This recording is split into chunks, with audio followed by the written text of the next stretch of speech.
السلام علیکم ورحمۃ اللہ وبرکاتہ۔ الحمد للہ رب العالمین والصلاة والسلام على سید المرسلین وعلى آلہ واصحابہ اجمعین، اما بعد فقد قال اللہ تبارک وتعالى في القرآن المجید والفرقان الحميد، أعوذ بالله من الشيطان الرجيم، بسم الله الرحمن الرحيم، وما أرسلناك شاهدا ومبشرا ونذيرا، صدق الله العظيم۔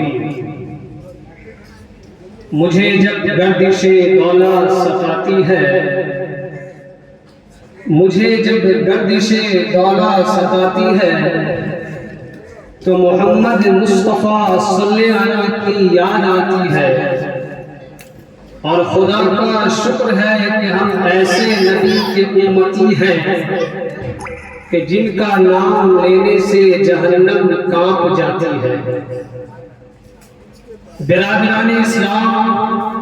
اور قابل قدر شخصیات، میں آج کے اس متبرک اور پرامن بزم میں شمع رسالت کی ضیاء حیات پر کچھ دیر کچھ کہنے کی کوشش کر رہا ہوں۔ میری یہ بساط نہیں ہے کہ میں ماہ رسالت صلی اللہ تعالی علیہ وسلم کے اسوہ حسنہ پر نقد کشائی کر سکوں، لیکن پھر بھی آپ جیسے عظیم المرتیت شخصیات کے روبرو سیرت النبی صلی اللہ علیہ وسلم کو موضوع گفتگو بناتا ہوں تاکہ خود کی اصلاح ہو جائے، ورنہ کسی کی کیا وجہ کہ وہ سیرت النبی صلی اللہ علیہ وسلم کو احاطہ کر سکے، جیسا کہ شاعر رسول حضرت حسان رضی اللہ تعالی عنہ کا شعر ہے کہ انہوں نے اپنی مجبوری ظاہر کی اور فرمایا ما مدحت محمدا بمقالتی ولكن مدحت مقالتی بمحمد صلی اللہ علیہ وسلم۔ ترجمہ،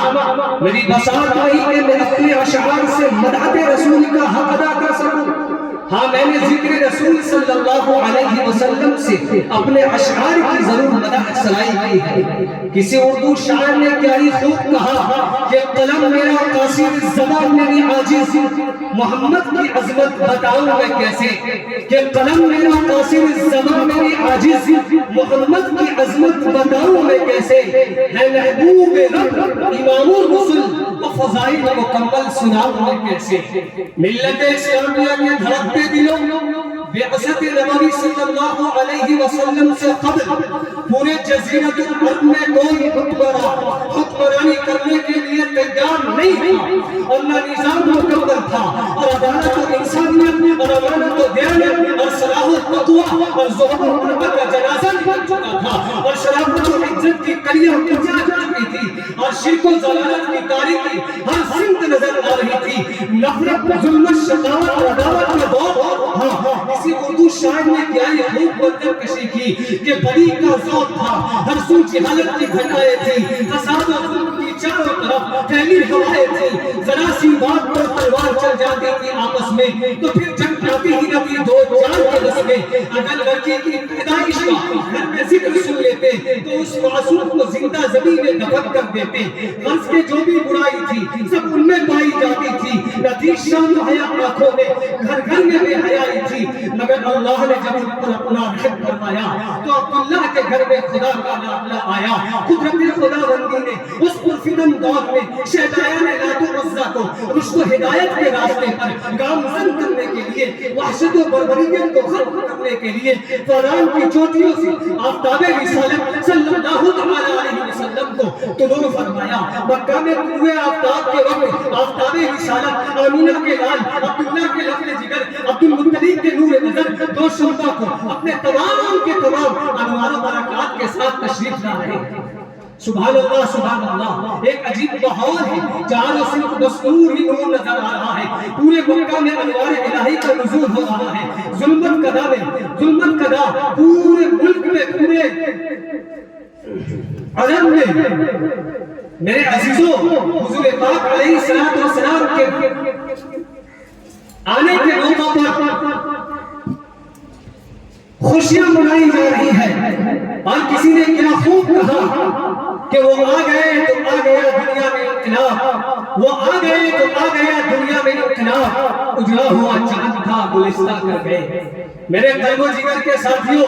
حضرت آمینہ خود فرماتی ہیں کہ میرا نور نظر رخت جگر اس وقت کلام تو نہیں کر سکتا تھا، لیکن انگشت شہادت سے کچھ اشارہ کر رہا تھا۔ ارے وہ اشارہ کیا تھا؟ وہ اشارہ اشہد ان لا الہ الا اللہ کا اشارہ تھا۔ قلب آمینہ میں وہ سرور و خوشی کی حد نہ رہی جب محمد کی اداؤں کو دیکھا، کچھ غم کے آثار بھی ہیں، اور فرماتی ہیں اے کاش آج عبداللہ موجود ہوں گے تو اس رخت جگر کو دیکھ کر جو چاند سے بھی زیادہ خوبصورت ہے خوش ہوتے اور کھلونا لاتے۔ غیب سے آواز آئی اے آمینہ فکر مت کرو، میں اس کا رب ہوں، مربی بھی، استاد بھی۔ اگر یہ بچہ کھلونا مانگے تو چاند کو کھلونا بنا دوں گا، اگر سیر و تفریح کو دل چاہے تو معراج بھی بنوا دوں گا، اگر کوئی شہادت طلب کرے تو پتھروں سے بھی کلمہ پڑھوا دوں گا۔ اس کے بعد عبد المطلب آتے ہیں اور سوال کرتے ہیں اے آمینہ کوئی نام سوچا ہے؟ حضرت آمینہ کہنے لگی لا، جب سے یہ بچہ پیدا ہوا ہے زبان پر قابو ہے، نہ قلب پر، ذہن میں کئی نام آتے ہیں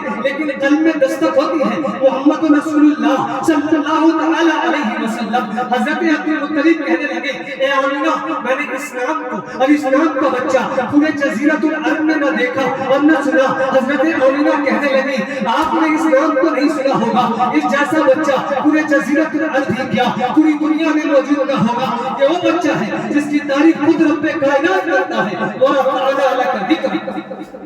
میرے قلب و جگر کے ساتھیوں، میرے اور آپ کے نبی کا نام صرف محمد نہیں تھا، بلکہ میرے اور آپ کے نبی کا نام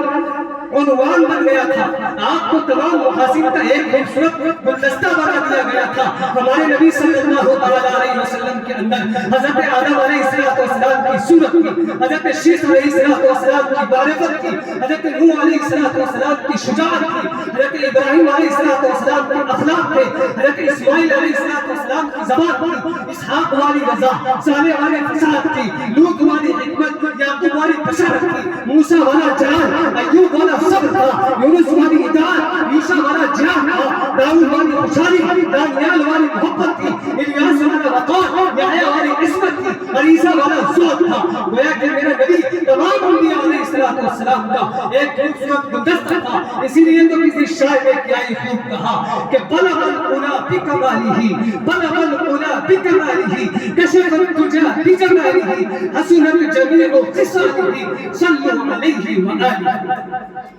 محترم حضرات، اس لیے میں یہ کہہ دینا چاہتا ہوں کہ جتنے بھی سیرت نگاروں نے، ادیبوں نے محمد رسول اللہ صلی اللہ علیہ وسلم کے اخلاق حسنہ پر کچھ کہنے کی کوشش کی تو وہ دن یاد آیا انہیں کہ جب شمس و قمر میں خاتم النبیین، ختم الرسل، آقا کل، ہادی سبل کو دیکھا تو پکار اٹھے کہ صحنِ جنت کو اپنی بہاروں پہ راز تھا، وہ آ گئے تو ساری بہاروں پہ چھا گئے۔ شہدائان اسلام، محسن انسانیت صلی اللہ تعالی علیہ وسلم صرف اپنے حسن اخلاق میں باکمال نہیں تھے، صرف کردار میں باکمال نہیں تھے، بلکہ ان کی حسن اخلاق کا یہ علم تھا کہ آج کی تاریخ کی کتابوں میں لکھی ہوئی ہے کہ میرے نبی صلی اللہ